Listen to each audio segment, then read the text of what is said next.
Hvala Allahu dželle gospodaru nebesa i zemlje, na blagodati postojanja posle koje nema veće blagodati od blagodati hidajeta upute. Salavat i selam Rasulullahu, koji nas životnim stilom svojim poduči da u ovom mubarek danu petku ima jedno vrijeme, ima jedno mubarek odabrano vrijeme, pa nas Rasulullah poziva da za njim tragamo, jer baš u tom vremenu naše dove kod Allaha neće biti odbijene.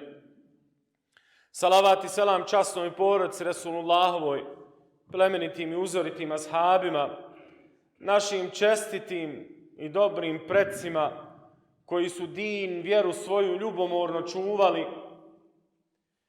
prenijeli je na nas, ostavili je nama u emanet da je čuvamo i djelom svjedočimo i da je prenosimo na generacije koje dolaze posle nas.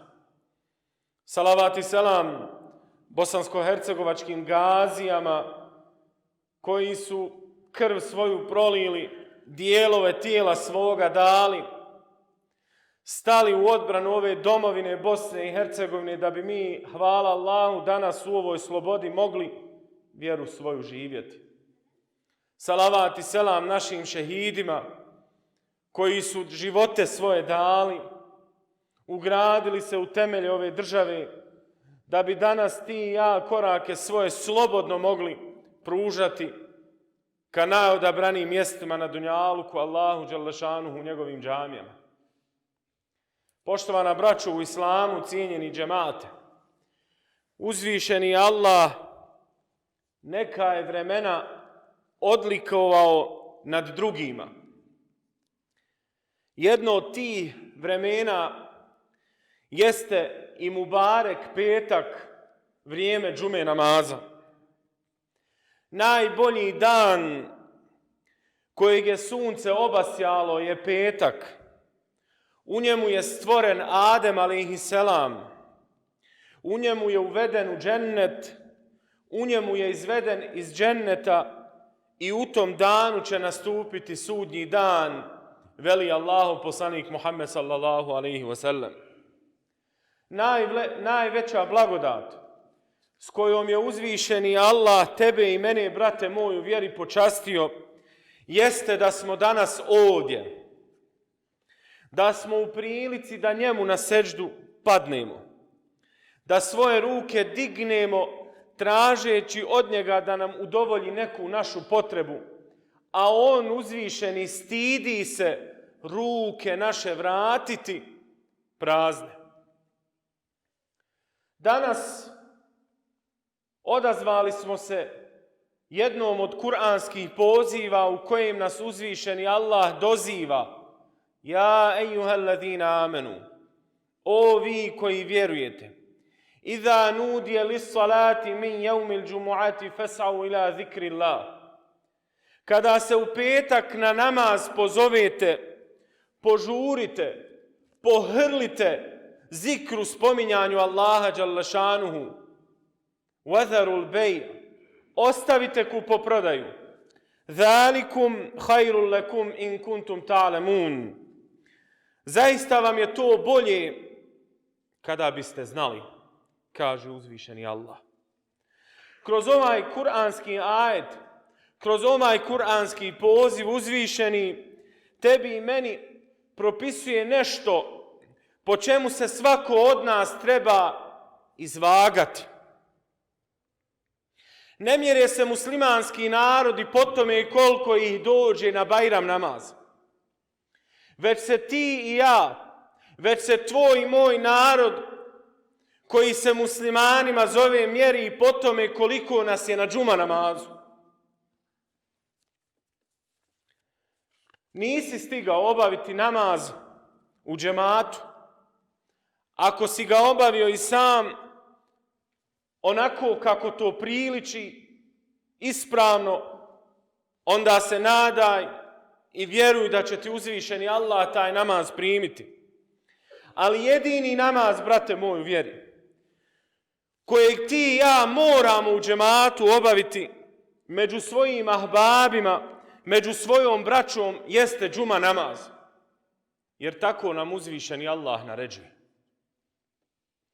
Mi živimo vrijeme u kojem sve više i više se naglašava individualizam. Egoizam sve više i više iz dana u dan nagriza ovo društvo. Gdje god se okrenemo, samo ćemo čuti ja pa ja i niko drugi. Lični interes nam je iznad svakog drugog interesa. Vjernik, onaj koji se muslimanom naziva, tako ne postupa. On je uvijek među svojom braćom. On je uvijek na hizmetu svojoj braći. Tome nas džuma namaz uči. Namaz kojeg je tebi i meni uzvišeni Allah naredio da ga ne obavljamo sami, već među svojom braćom u džematu.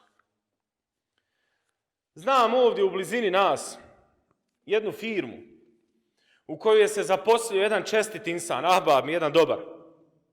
Kada je došao u tu firmu, niko u njoj nije išao na džumu. Ni vlasnik. Danas, hvala Allahu, u toj firmi velika većina ljudi dolazi na džumu. Mnogi od vas ima i ovdje na džumu.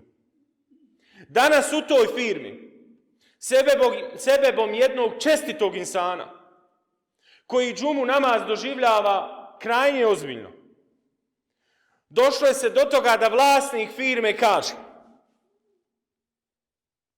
ako treba u vrijeme džume, ako nema niko ostati da pohizmeti, zatvorit ćemo firmu, zatvorit ćemo radnju, kako bi svi mogli otići i obaviti džumu.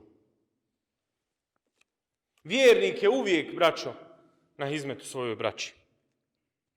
Ako ti i ja, a zato smo danas ovdje, džumu namaz budemo krajnje ozbiljno shvatali, doživljavali je tako, Allah će dati da sebebom tvojim i mojim neko sljedeći petak od nama dragih insana bude pored nas u safu, koji možda dotad ili dosad nije dolazio u džamiju na džumu. A znajte, ako u tvojoj i mojoj okolini ima neko od nama dragih insana ko ne dolazi na džumu, to je tvoj i moj emanet. To je tvoj i moj emanet. I o tome emanetu nam valja povesti računa. Braćo u vjeri, Resulullah sallallahu alejhi ve sellem kazuje, obradovao nas je tim kazivanjem da džuma do džume briše male grijehe. Neka nam ova radosna vijest Resulullahova bude podstrek da je dalje širimo. Da se potrudimo da uz Allahovu pomoć s nama do sljedećeg petka bude neko ko možda džumu do sad nije praktikovao. Jer opet kaže, svaki insan u tvojoj i mojoj okolini, tvoj i moje emanet. Džuma namaz je namaz kojeg je uzvišeni Allah nazvao zikrullah. Fes'au ila zikrillah. Kada se petkom na džumu pozovete, pohrlite, požurite spominjanju Allaha dželle šanuhu. Zato, brate, znaj da je danas tvoj i moj sami boravak ovdje u džami zikrullah, spominjanje Allaha dželle šanuhu. Jer smo i ti i ja spremni bili da svoje tijelo dovedemo na ono mjesto gdje je i sami boravak ibadet je. Džuma namaz na koju svakog petka dolazim, prilika je, braćo, da se međusobno družimo, da se zbližimo, da srca svoja u vjeri zbližimo, da upitamo jedni druge za svoje halove i svoja stanja, da jedni drugima budemo od koristi, braćo, a najbolji kod Allaha je onaj koji najviše ljudima koristi, kazuje Allahov poslanik sallallahu alejhi ve sellem. Džuma namaz kao ibadet prilika je, braćo, i da nešto naučimo. Da odavdje kad izađemo ove pouke i poruke ponesemo i da ih djelom svojim svjedočimo. Ovdje smo i ti i ja, da steknemo znanje, ono znanje po kojem ćemo se vladati i koje nas vodi zadovoljstvu uzvišenog Allaha dželešanu. A znajte da je neko od uleme lijepo kazao, neznanje je drvo na kojem raste svako zlo. Neznanje je drvo na kojem raste svako zlo. Hvala Allahu koji nas je počastio da smo danas ovdje. Jer goleme su deređe tebi, brate moj u vjeri, koji si danas bio spreman vrijeme svoje i trud svoj uložiti da dođeš ovdje. Goleme ti deređe Resulullah sallallahu alaihi wa sallam obećava kazavši, ko se u petak lijepo okupa, porani, krene u džamiju, pa se približi do imama i bude slušao hutbu, ne pričajući prilikom hutbe, ima nagradu za svaki korak, kao da je 1 godinu postio. Zamisli, sljedeći petak u džamiju, kad kreneš, broj samo korake do džamije. Za svaki korak imaš 1 godinu dana posta. I ne završava se tu. Dalje Resulullah sallallahu alejhi ve sellem kaže, a njene noći u dobrovoljnom namazu provodi. 1 godinu dana posta i svaku noć kao da si u dobrovoljnom namazu proveo.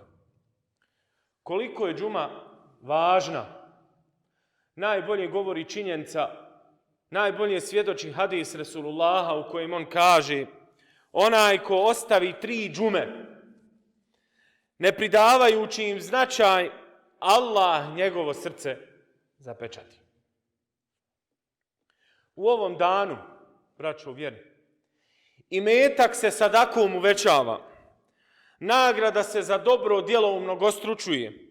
Zato je Resulullahova sallallahu alejhi ve sellem praksa bila da u ovome danu sadaku daje, da u ovome danu što više dobra čini, da se lošeg čuva, jer se sedmica po petku poznaje. Hazreti Ali radijallahu an veli, odazovi se Allahu kada te Allah pozove, pa će se Allah tebi odazvati kada ga ti pozoviš.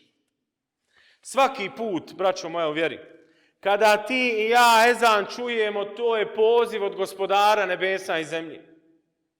Jednog su alima upitali, pratili ga. 40 godina dolazio u džamiju, nikad nije došao poslije ezana, već uvijek bi dolazio malo prije ezana. Pa ga pitali, kako to, šejhu? Veli on, ezan je opomena nemarnima. A ja ne želim biti nemaran. Želim da se za namaz pripremim prije nego što namaz nastupi. Ako želimo, a danas smo ovdje zbog toga, braćo, nema ovdje danas niko ko nije zbog toga tu. Ako želimo da nam se Gospodar nebesa i zemlje odazove, kada ga pozovemo, kada od njega nešto tražimo, onda se ti i ja pozivu njegovome svakodnevno odazivamo. Gospodaru naš, molimo te najvećim imenom tvojim, oprosti nam grijehe naše, ti si onaj koji prašta i praštanje voliš. Amin.